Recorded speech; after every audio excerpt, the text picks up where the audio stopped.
नमस्कार, वैदिक क्लासेज में एक बार फिर से आपका स्वागत है। आज अपनी जो इतिहास की राजस्थान से संबंधित जो अपनी क्लासेस चल रही हैं हिस्ट्री की, उसी की ये अगली क्लास है और इसमें हम पढ़ेंगे राजस्थान की सभ्यताओं के बारे में। ठीक है, एक एक करके हम पढ़ रहे हैं। इसके बाद में जो सभ्यताओं की, पहले तो सभ्यताओं की हम क्रमबद्ध एक एक जो राजस्थान में जितने भी सिंधु घाटी सभ्यता से संबंधित ये जितने भी स्थल, एक एक स्थल की हम स्तर पर चर्चा करेंगे। उनके साक्ष्यों की खोज के बारे में, खुदाई के बारे में, हर चीज़ के बारे में एक एक करके चर्चा करेंगे। मुख्य पॉइंटों को ध्यान में रखा जाएगा। सबसे ज़्यादा जो अपनी एग्जाम से संबंधित जो प्रमुख क्वेश्चन कहाँ से पूछे जा सकते हैं, तो उन चीज़ों को यहाँ पर इन्वॉल्व करेंगे और क्लासें आप लगातार लेते रहें, जिससे कि आपको सारी चीज़ों का पता चलता रहे कि कहाँ से कहाँ हम पढ़ रहे हैं। ठीक है, इसके अलावा अगली जो हम पढ़ेंगे वो पढ़ेंगे अपन जनपद काल में जो राजस्थान की स्थिति थी, यानी जनपद काल में राजस्थान में किन किन जातियों का शासन रहा है, यहाँ पर किन किन राज्यों के द्वारा, किन किन राजवंशों के द्वारा यहाँ पर जो है शासन किया जा रहा था। इसके अलावा कौन कौन से स्थान हैं अपने जो महाजनपद, जो जनपद काल है, महाजनपद काल है, उसमें 16 जो महाजनपद हैं उनमें से किस किस एरिया में सम्मिलित थे। ठीक है, तो इन सब की चर्चा अपन एक एक करके सभी क्लासों में लेंगे।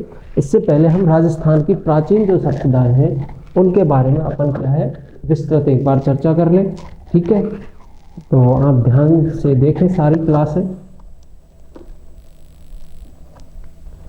भैया कैमरा सीधा करो थोड़ा, तो देखें। सबसे पहले राजस्थान में हम पढ़ेंगे 2-3 ऐसी सभ्यता है राजस्थान की, जैसे आहड़ है और कालीबंगा सभ्यता है। तो ये लगभग बड़ी सभ्यताएं हैं राजस्थान, बड़े स्थल हैं। ठीक है, तो इनके बारे में हम सबसे पहले चर्चा कर लेते हैं। सबसे पहले आती है कालीबंगा सभ्यता। कालीबंगा सभ्यता या स्थल ऐसे बोलेंगे, सभ्यता ना बोल करके, सभ्यता नहीं थी, कालीबंगा स्थल। ठीक है, कहां पर है? हनुमानगढ़ में है। ठीक है भाई, तो ये है कालीबंगा स्थल और कहाँ स्थित है? अपने हनुमानगढ़ में ये स्थित है। अगर इसकी ईसवी सन की हम बात करें तो इसकी ईसवी जो सन है वो आती है 2400 ईसा पूर्व से, 2400 ईसा पूर्व से 2250 ईसा पूर्व। ठीक है, 2250 ईसा पूर्व के मध्य की इस यहाँ से अगर बात करें, मान लो ये 200 साल, इसके अंतर्गत कितने साल आ रहे हैं? 150 वर्ष आ रहे हैं। 150 वर्ष में जितनी भी यहाँ पर जो सामाजिक ग्रोथिंग थी या फिर समाज की जो यहाँ पर स्थिति थी, उसके बारे में जो हमें साक्ष्य प्राप्त हुए हैं उनकी हम यहाँ पर चर्चा करेंगे। ध्यान रहे, ये 2400 साल पूरे नहीं है, इसमें टाइमिंग देखो, केवल कालीबंगा जो स्थल है और वहाँ की जो सभ्यता है, तो उसके जो हमें साक्ष्य प्राप्त होते हैं तो वो किस एज के माने जाएंगे? यानी कि 2400 से ईसा पूर्व से 2250, यानी कि अगर इसको नेगेटिव किया जाए तो लगभग 150 वर्ष, यानी 150 वर्ष ये सभ्यता के जो साक्ष्य है हमें यहाँ से जो है प्राप्त होते हैं। ठीक है, अब बात करें इसकी खोज किसने की, तो कालीबंगा जो है इसकी खोज की अमलानंद घोष ने। अमलानंद घोष कब की खोज भाई? तो 1952 के समथिंग इसकी खोज की गई। ठीक है, ईस्वी में इसने अमलानंद घोष ने इसकी क्या की? खोज की। अगर बोला जाए कि यहाँ पर इसे कालीबंगा क्यों कहा जाता है, तो सबसे ध्यान दो, यहाँ पर साक्ष्य जो प्राप्त हुए हैं काली चूड़ियों, यानी कि यहाँ से काले व्रत भंड भी हमें प्राप्त होते हैं, काली चूड़ियाँ जो है ब्लैक कलर की, वो बहुत सारी चूड़ियाँ यहाँ से प्राप्त हुई, इसीलिए इसे काली बंगा, यानी कि बंगा का मतलब होता है चूड़ियाँ या पहने जाने वाला जो आइटम होता है हाथ में उसको। तो काली चूड़ियाँ, इसका अर्थ अगर लिया जाए तो काली चूड़ियों के कारण इसे क्या कहा गया, काली बंगा के नाम से इसे जाना गया। इसके अलावा अगर स्थिति इसकी देखी जाए तो स्थिति कहाँ पर है इसकी भाई स्थिति पड़ेगी अपनी घग्गर नदी, जो राजस्थान श्री गंगानगर और हनुमानगढ़ में जो बहने वाली नदी है घग्गर, जिसे सरस्वती, इसे ही वैदिक सरस्वती नदी भी कहा जाता है, ध्यान रखना, वैदिक सरस्वती नदी या दृश्यवती नदी भी इसका नाम है। इसी नदी के किनारे जो है कालीबंगा जो स्थल है वो स्थित है, कहाँ पर, हनुमानगढ़ में स्थित है। ठीक है भाई, जहाँ तक की जानकारी हमें प्राप्त होती है। अगर बात किया जाए आगे तो इसकी खुदाई जो है उत्खनन जो कार्य किया गया, किसके द्वारा कार्य किया जाता है, तो यहाँ पर दो व्यक्ति हैं जिन्होंने इसका उत्खनन जो कार्य है वो करवाया था। पहला है बीवी लाल और दूसरा है बीके थापर।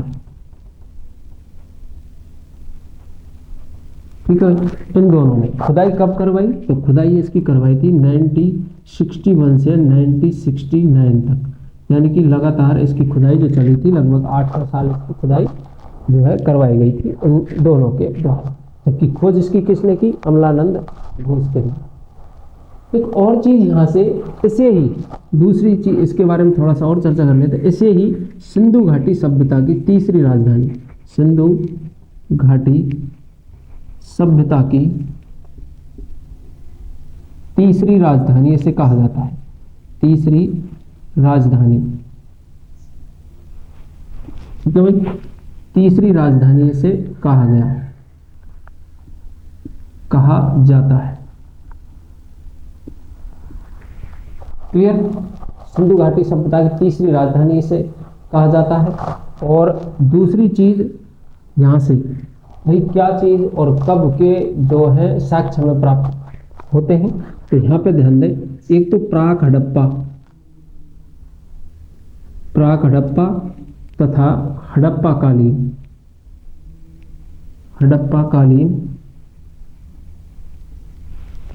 कालीन साक्ष्य प्राप्त हुए। ठीक है भाई, ये इतनी चीजें यहाँ से जो है प्राप्त होती है। यानी कि प्राक हड़प्पा का मतलब है हड़प्पा काल से पहले की, और हड़प्पा कालीन का मतलब है हड़प्पा काल, जो वहाँ पर तत्कालीन जो काल जिसकी खोज हम यहाँ से प्राप्त होती है, जिस सभ्यता की हम बात कर रहे हैं, यानी कि हड़प्पा सभ्यता की। तो हड़प्पा सभ्यता के साक्ष्य यहाँ से मिलते हैं और हड़प्पा से पहले के भी साक्ष्य यहाँ से प्राप्त होते हैं। इतनी जानकारी। इसकी जो खुदाई है, इसकी खुदाई 5 स्तरों में की गई, 5 स्तरों में की गई।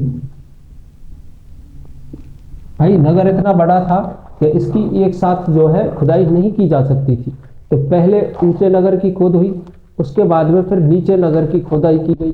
तो इस तरीके से एक एक करके, और फिर ग्रामीण जो अंचल एरिया था, क्योंकि हमें पता है कि कालीबंगा सभ्यता ऐसी सभ्यता है और मोहनजोदड़ो जहाँ से दुर्गों के साक्ष्य प्राप्त होते हैं। ठीक है, कालीबंगा से भी दुर्ग के साक्ष्य प्राप्त हुए हैं। इसका मतलब दुर्ग होता था, मान लो अगर ये कालीबंगा सभ्यता है तो ये जो था टीला, इसे टीला भी कह सकते थे या इसे दुर्ग बोला गया है। ठीक है, दुर्ग या टीला। ठीक है, तो ये ऊपर का एरिया था और इसके जस्ट नीचे जो एरिया आता था, यहाँ पर क्या है, जो साधारण ग्रामीण है वो यहाँ पर निवास किया करते होंगे। और जो दुर्ग जो है वहाँ पर जो प्रशासनिक या शासन करने वाले जो लोग, उच्च वर्ग के लोग थे, वो यहाँ पर क्या करते होंगे, निवास करते होंगे। तो जो आम जो लोग थे वो क्या है, निचले जो एरिया है इसमें क्या है, निवास किया करते होंगे। इसीलिए यहाँ पर दुर्ग के जो हमें क्या है प्रमाण मिलते हैं, और उससे ऐसा माना जा सकता है या है भी ऐसा कि यहाँ पर जो प्रशासनिक एरिया था वो अलग से ही क्या है बटा हुआ। क्लियर। तो इतनी चीजें जो हैं यहाँ से अब हम एक एक करके यहाँ से प्राप्त जो साक्ष्य हैं, कौन कौन से साक्ष्य जो कालीबंगा जो सभ्यता है यहाँ से प्राप्त होते हैं, तो उनकी हम चर्चा करेंगे।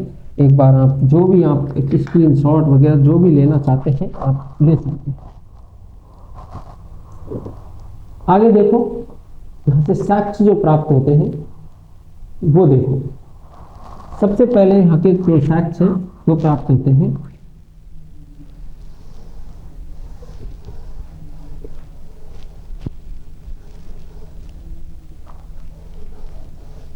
ठीक है। यहाँ से जो साक्ष्य हैं वो प्राप्त होते हैं, तो एक एक करके हम बात करेंगे साक्ष्यों की। साक्ष्य ठीक है। सबसे पहला जो साक्ष्य यहाँ से प्राप्त हुआ वो होता है दुर्ग के साक्ष्य। दुर्ग के साक्ष्य यानी कि जो कालीबंगा सभ्यता है यहाँ दुर्ग था। ठीक है।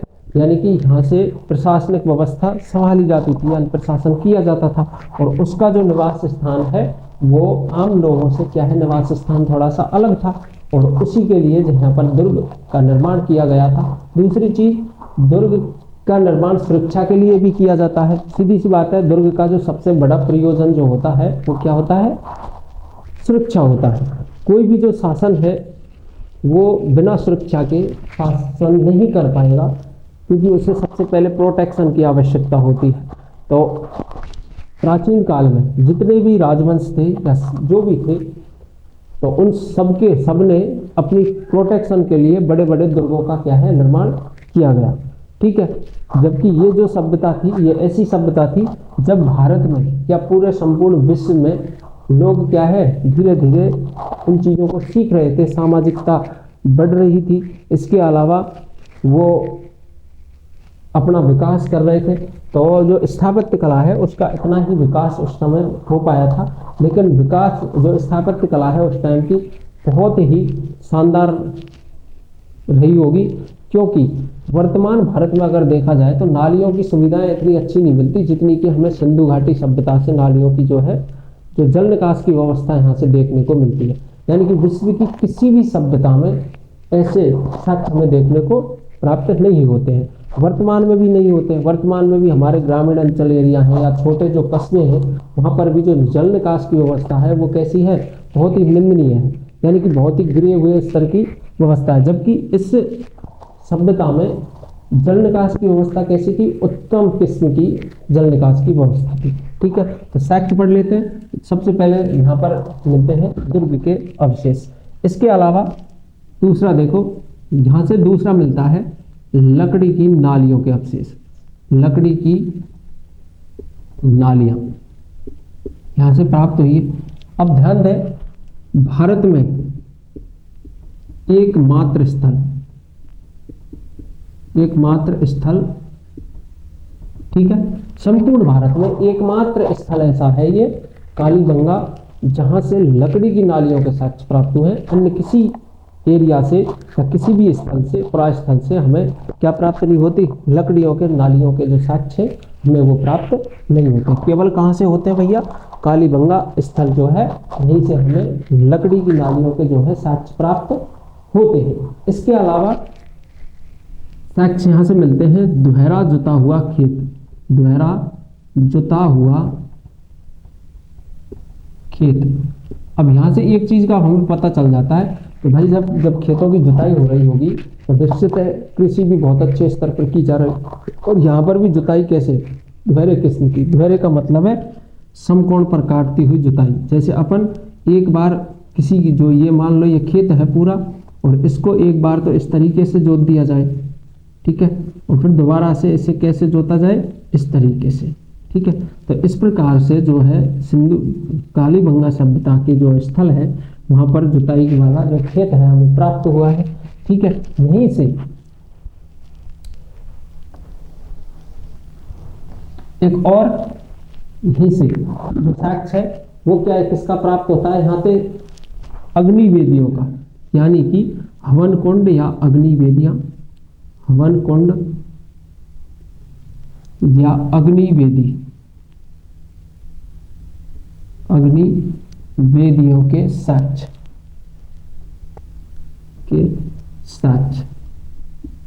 कितने भैया? 7 अग्नि वेदी यहां से प्राप्त होती है। 7 हवन कुंड बोल सकते हैं, 7 हवन कुंड।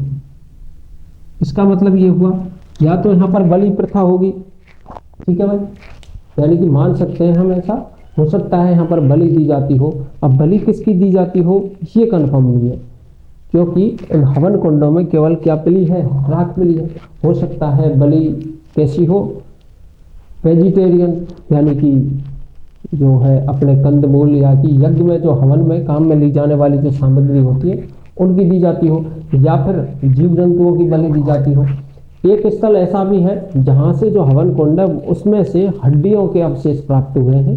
तो आप कमेंट में जरूर बताइएगा कि कौन सा ऐसा भारत का पुरा स्थल है जहां से जो अग्नि वेदी जो है उसमें से एक अग्नि वेदी जो है उसमें हड्डियों के प्रमाण हमें देखने को मिलते हैं। इसका मतलब ये हुआ कि हड्डियों जानवरों का क्या दी जाती होगी?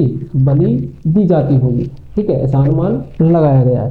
तो हवन कुंड जो है यहाँ से हमें प्राप्त होते हैं। दूसरा ध्यान दें, हवन कुंड के साक्ष्य मात्र भारत में 2 ही जगह से वो प्राप्त होते हैं। राजस्थान में अगर बात की जाए तो एक है कालीबंगा और दूसरा है तथा लोथल। तो जो लोथल और कालीबंगा जो है यहीं से हमें किसके साक्ष्य मिलते हैं? हवन कुंड के साक्ष्य मिलते हैं। अन्य किसी स्थल से हवन कुंड के साक्ष्य हमें प्राप्त नहीं होते। ध्यान रखिएगा, कालीबंगा और लोथल 2 ही स्थल ऐसे हैं जहां से हवन कुंड के क्या मिलते हैं? साक्ष्य मिलते हैं। अन्य किसी भी स्थल से ये हवन कुंड के जो है साक्ष्य हमें प्राप्त नहीं होते हैं। क्लियर भाई यहाँ तक? तो आगे देखिए, यहाँ से अगर बात करें कि यहाँ पर जो लोग हैं वो किस प्रकार का आवासीय क्षेत्र उनका होता होगा।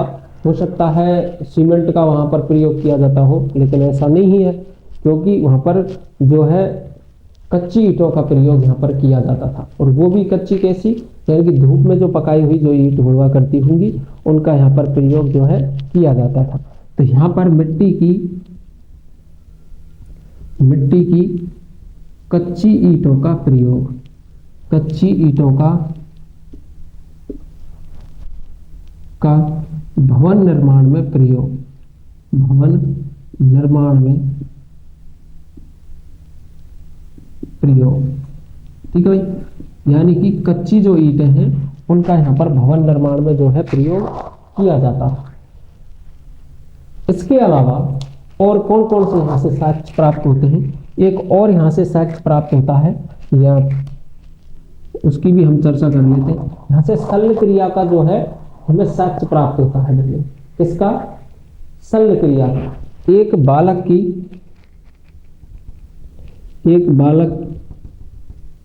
की खोपड़ी में छेद, खोपड़ी में छेद के साक्ष्य यहां से प्राप्त होते हैं, ठीक है। अब एक चीज इसमें और ध्यान रखना, यानी कि इसमें एक बच्चा है और उसकी खोपड़ी में जो है छेद के जो है साक्ष्य यहां से प्राप्त मिले हैं। किस औजार से? भाई कोई औजार भी तो होगा उस टाइम का जिससे छेद किया हुआ होगा, तो उस औजार का नाम है ट्रिपेनेशन। ट्रिपेनेशन नामक जो औजार था, नामक औजार से,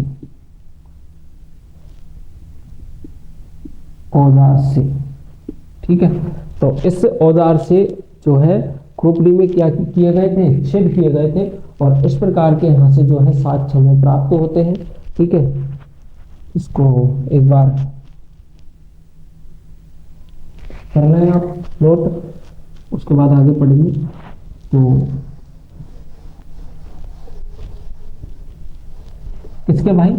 समझिए, शल्य क्रिया के साक्ष्य,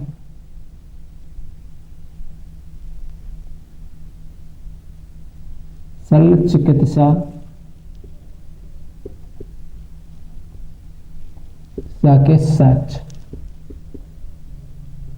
किस यंत्र से? ट्रिपेनेशन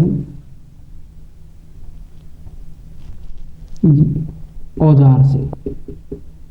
इस औजार का नाम था ट्रिपेनेशन औजार जो था, इससे शल्य क्रिया यहाँ पर की जाती होगी। शल्य क्रिया के साक्ष्य भाई साहब दो ही जगह से प्राप्त होते हैं, यानी कि शल्य क्रिया के साक्ष्य, शल्य क्रिया के साक्ष्य केवल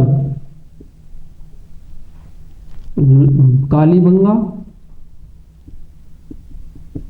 तथा लौथल से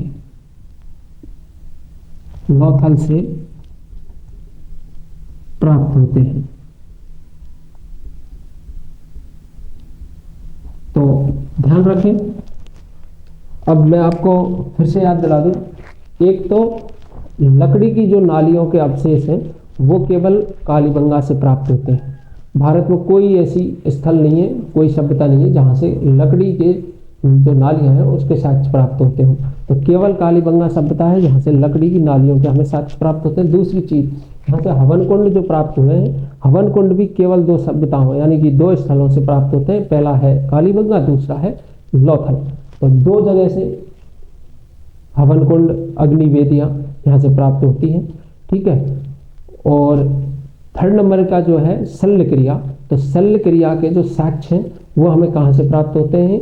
केवल लौथल और कालीबंगा से प्राप्त होते हैं। तो इतनी जानकारी आप यहाँ से रखिए। इसके अलावा यहाँ से गेहूँ व जौ के साक्ष्य हमें प्राप्त होते हैं। अगर खेती की बात की जाए तो गेहूँ व जौ के साक्ष्य,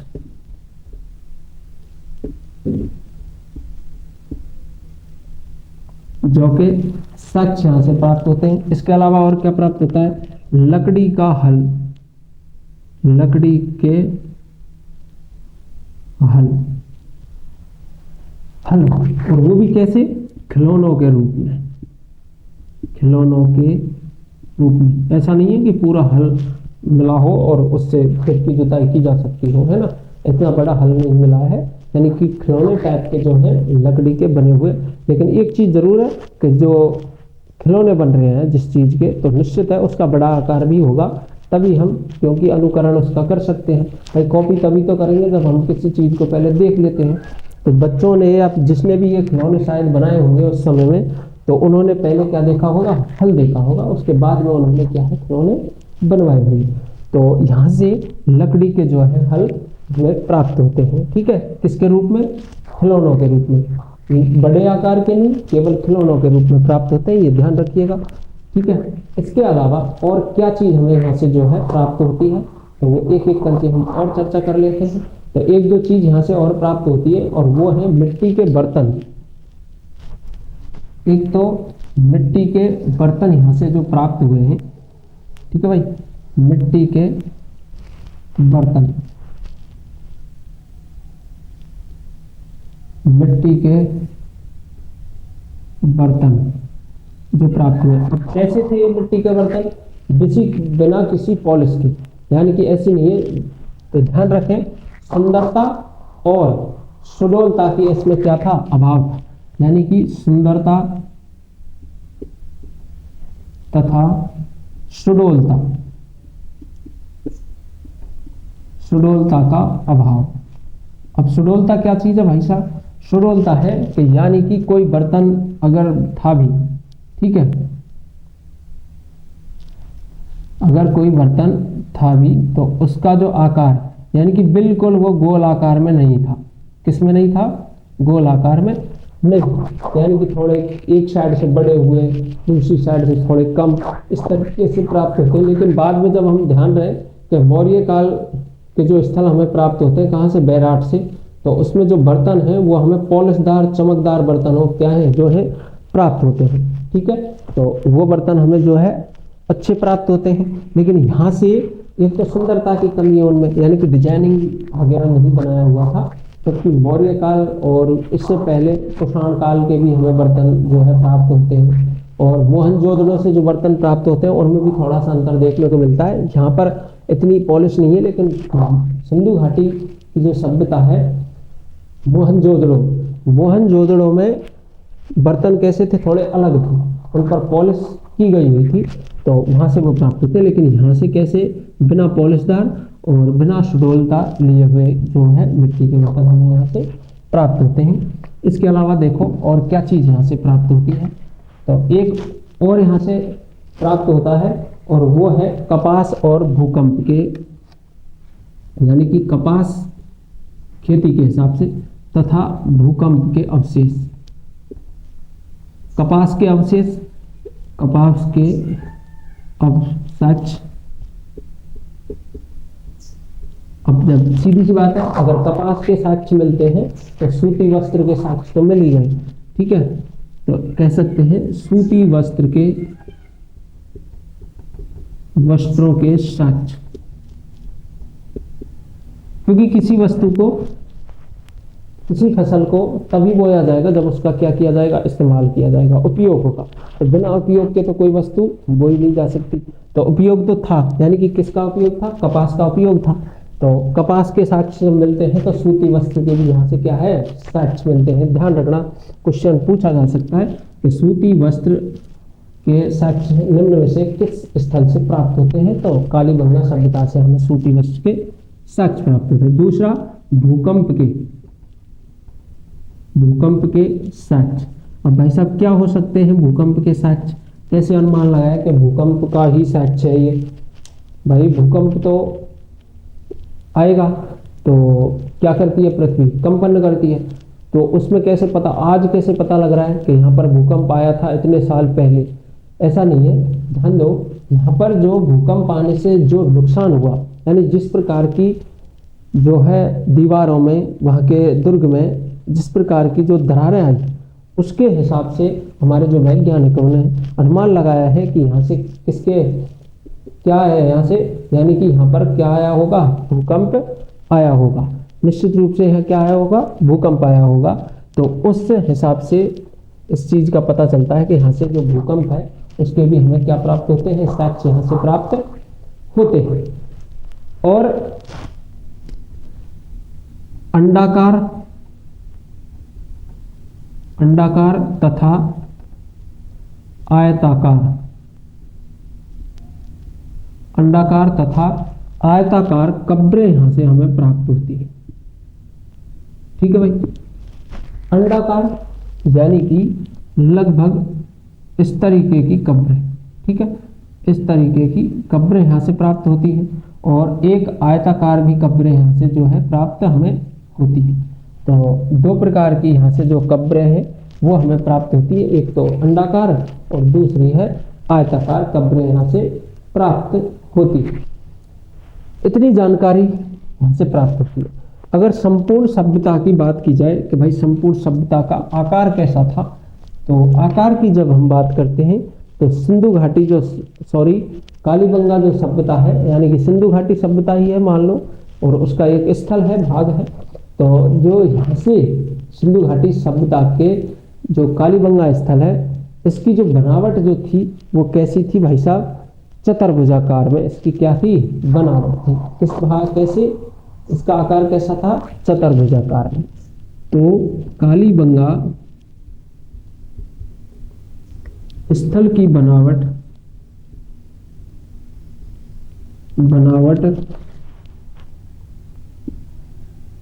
चतुर्भुजाकार की थी, ठीक है, यानी कि किस आकार की थी, चतुर्भुजाकार की। यहाँ पर जो है क्या थी, इसकी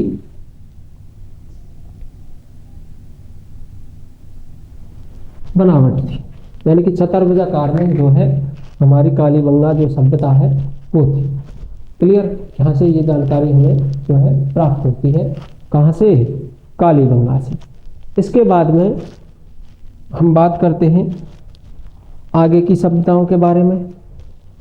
तो एक दूसरी चीज, एक और चीज ध्यान रखें कि एक तो आपको यदि क्लास पसंद आ रही है तो निश्चित रूप से आप कमेंट करके हमें ज़रूर बताएं, जिससे कि हमें प्राप्त ऐसा पता लगे कि हम क्लासों में और किस प्रकार की जो है क्या कर सकते हैं, सुधार कर सकते हैं।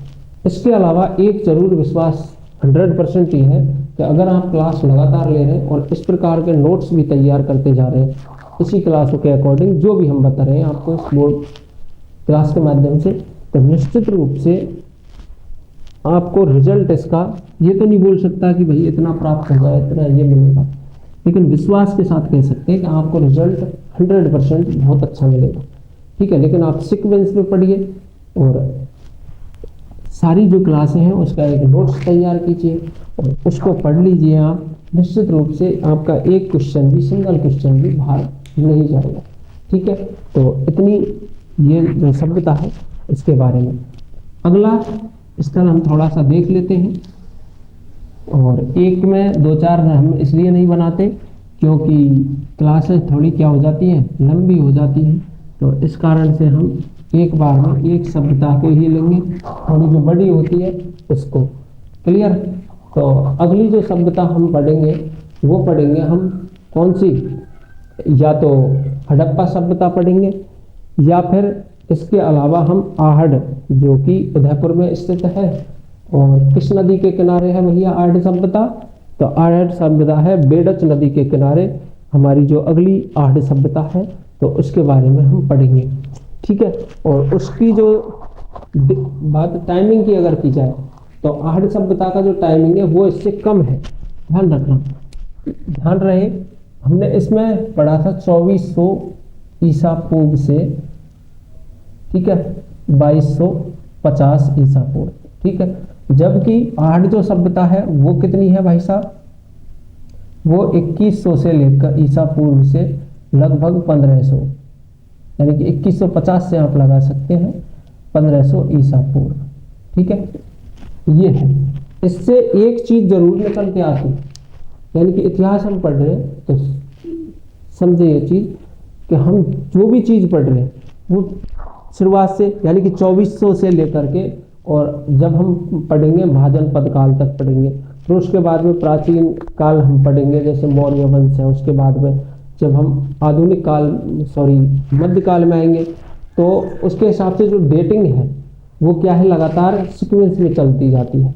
यहाँ से भी देखो सीक्वेंस में है, यहाँ पर 2400 ईसा पूर्व से 2250 तक चलती है, कौन सी, उस टाइमिंग के, यानी कि लगभग 150 वर्ष के जो हमें साक्ष्य प्राप्त होते हैं, 150 वर्ष के। इसके मध्य का जो वर्ष है उसी के तो हमें क्या मिले, यहाँ से साक्ष्य मिले, कहाँ से, हनुमानगढ़ कालीबंगा से मिले। अब आगे के जो टाइम है आगे का, यानी कि आगे का जो टाइम है उसके साक्ष्य कहाँ से मिलते हैं, तो उसके साक्ष्य हमें कहाँ से मिलते हैं, आहड़ से मिलते हैं। आहड़ से यानी कि उदयपुर से हमें प्राप्त होते हैं, और ये कब से कब तक के, कितने वर्ष के मिलेंगे, तो ध्यान दो 2150 से जो मध्यकाल का समय है इस बीच का, यानी कि लगभग 350 साल। ठीक है, यानी 350 साल वर्ष के जो साक्ष्य वो हमें कहाँ से प्राप्त हो रहे हैं, आहड़ से प्राप्त हो रहे हैं। और इसके बाद में जब एक एक करके हम ऐसे सभ्यताएं पढ़ते जाएंगे तो उनकी जो डेटिंग है उसके हिसाब से जो है हम समय जो है आगे का आता जाएगा। जैसे कि गणेश्वर सभ्यता जब हम पढ़ेंगे, काकली नदी पर स्थित जो सभ्यता है, तो गणेश्वर में पढ़ेंगे कि इतने पुराने साक्ष्य हमें प्राप्त नहीं होते, इनके बाद का जो समय आएगा उसके साक्ष्य हमें वहां से प्राप्त होते हैं गणेश्वर की सभ्यता से। तो टाइमिंग का आप ध्यान रखें, और वही हिस्ट्री हम पढ़ते यहाँ पर आ रहे हैं। ठीक है, कुछ क्लासों में अंतर आपको जरूर देखने को मिलेगा 100%, क्योंकि हम जो क्लास यहाँ पर चल रहे हैं वो अलग है भाई साहब, कुछ बहुत अलग है, अलग नहीं बहुत कुछ अलग है, लेकिन वो समझ में तब आएगा तब आप सीक्वेंस में पढ़ेंगे, सारी क्लासें पढ़ेंगे, तभी आपको उस चीज़ का क्या है, थोड़ा सा अनुभव होगा। ठीक है, दूसरी चीज़ हमें एक तो हो सकता है क्लासों में कुछ भाषा की या फिर कुछ मिक्सिंग वगैरह की भी प्रॉब्लम आ रही हो, सफाई से वॉइस नहीं आ रही हो, तो उस प्रकार की जो कमेंट दिक्कतें हैं उनके बारे में आप कमेंट करके अवश्य हमें बताएं, जिससे कि हम सुधार कर सकें। क्लियर भाई? तो अगली क्लास के लिए फिर मिलेंगे, धन्यवाद जब तक के लिए।